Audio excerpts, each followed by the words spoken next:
Hello મિત્રો, good morning, જય માતાજી, હર હર મહાદેવ। આપણે નીકળી ગયા છીએ જોગિંગ કરવા। જોગિંગ કરીને આવી ગયા ઘરે ને આપણે નાહી ધોઈને થઈ ગયા તૈયાર થઈને આપણે નીકળી ગયા માતાજીની દીવાબત્તી કરવા અને બેસી ગયા માતાજીની દીવાબત્તી કરવા અને દર્શન કર્યા માતાજીના સવારમાં અને પછી થોડી વારમાં બેસી ગયા નાસ્તો કરવા। નાસ્તો કરી રહ્યા તો આપણે ભળી ગયા બોર। આવો કંઈક બોર હતા। બોર ખાઈને પછી આપણે નીકળી ગયા કારખાના તરફ, કેમ કે સવારમાં કામે તો જવું જ પડે, એની વગર હાલે નહીં। અને ત્યાં તો કારખાના પૂગી ગયા તો આવો કાંઈક સુખનો સૂરજ પૂગી ગયો હતો અને આપણે લેવા જવાનું તો હરણ, એટલે આપણે લેવા નીકળી ગયા હરણ અને પછી લઈ લીધી હરણ। ગદાની ઘોડે હાથમાં લઈને આપણે નીકળી ગયા કારખાના તરફ।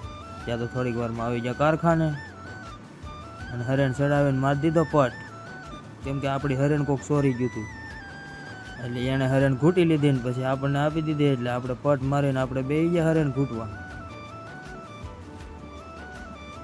અને ત્યાં તો 8:30 વાગી ગયા હતા ઘડિયાળમાં અને આપણે હરણ ઘૂંટી નાખી દે એટલે લઈ લીધો લોટ લઈને આવી ગયા ઘંટીએ અને આપણે જોવા માંડ્યા હીરા જોઈને માતાજીનું નામ લઈને આપણે કરી દીધું હીરા ઘાવવાનું ચાલુ। આ તો આપણે રોજનું છું એટલે ઘાવવા પડે। ત્યાં તો થોડીક વારમાં બપોર થઈ ગયો ને આપણે નીકળી ગયા ઘર તરફ અને ઘરે આવીને બેસી ગયા જમવા। આવું કાંઈક જમવાનું હતું। ચાલો મિત્રો તમે પણ। A few moments later. જમી કારવીને પછી આપણે નીકળી ગયા પાછા કારખાના તરફ। ખાઈ લીધા પછી આપણને હાલતા આળા ચડે। કારખાને આવ્યા જ્યાં તો લાઇટ બંધ હતી અને અમુક કારીગરો બે હતા કામ, અને પછી આપણે લઈ લીધો લોટ લઈને કરી દીધો આપણે હીરા ઘાવવાનું ચાલુ।